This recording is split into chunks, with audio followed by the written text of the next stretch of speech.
Hi, Dave Roscoe here.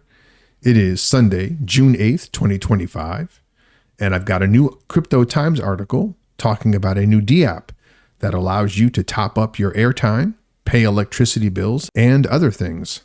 And we'll talk about that in just a few minutes. I didn't put out a video yesterday, and I did not put out a post saying I wouldn't. That's on me, and the reason is that I was just incredibly busy. We had guests visiting from out of town, and the time just got away from me. And I'm just now settling down to put out today's video. So it is late. It's summer, things are happening, and weekends are a rare commodity when it comes to time. So I'm back on track, and I'll endeavor to keep pumping these videos out every day. But first, the metrics. The circulating supply is 7.39 billion pi, and there were 91,000 roughly user accounts migrated in the last 48 hours, totaling 44 million pi. There is 13.6 million pi in the Pi migration wallet, and migrations stopped at around 6:30 a.m. Eastern Daylight Time, and they have not resumed today. They probably won't, but you never know. The migrated unlocked rewards are at 2.14 billion pi, with 22.3 million pi unlocked in the last 48 hours and now free to be traded on the open markets. Looking at the price action, this is very interesting. The Pi coin is currently trading at 63 cents, which is down 0.77% from this time yesterday. The market cap is at $4.68 billion, which is down 0.54%. The daily trading volume is at $47.39 million, which is down 31.48%. But I did want to show you something. Take a look at this candle at around 2 p.m. yesterday, and it started at around 11. Now, the Pi coin had been trading at around 62, 63 cents and going relatively sideways. And then out of nowhere, for no reason whatsoever, you see these two green candles. But what's more important is you see how this wick is all the way back down here. Now, this is clearly price manipulation with the sole purpose of liquidating short positions. There's absolutely no reason this happened. There were no news, and the fact that it went up so fast, so high, and then pulled back just as quickly tells me that this was just price manipulation to liquidate all of those who thought the Pi coin was going to go lower. And as I've said before, you have to be careful when trading volume is this low, because anything can happen. Now, it can happen at any time, but when the trading volume is high, you don't see a lot of this.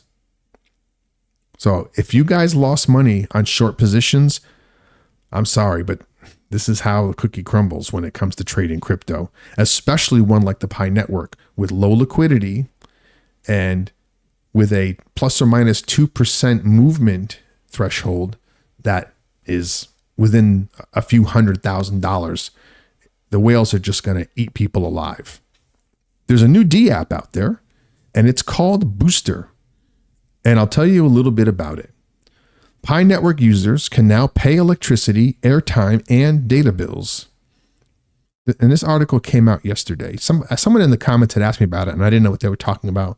And then I saw this article.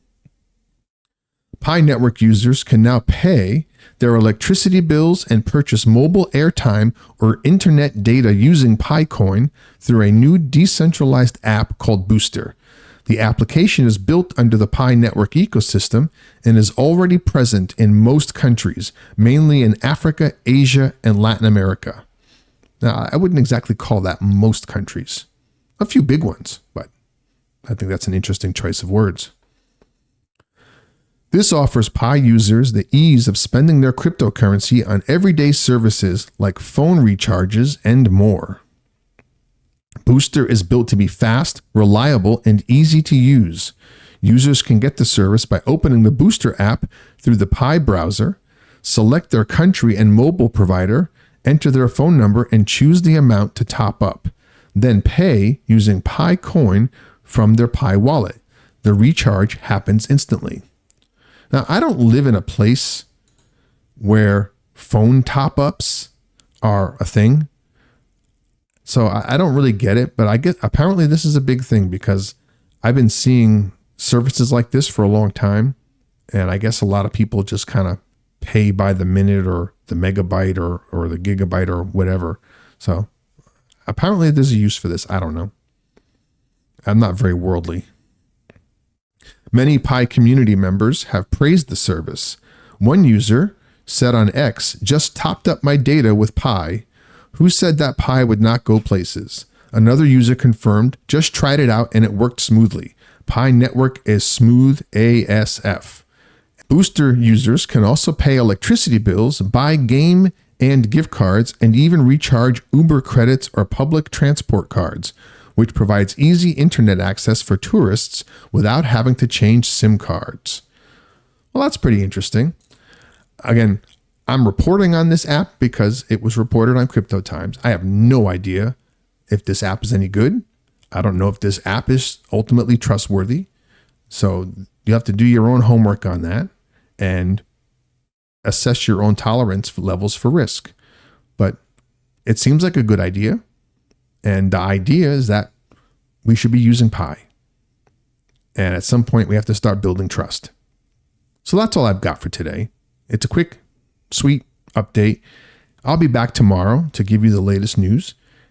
And until then, don't panic, stay the course, and remember, the success of the Pi network begins with you. Pi to the moon. Peace.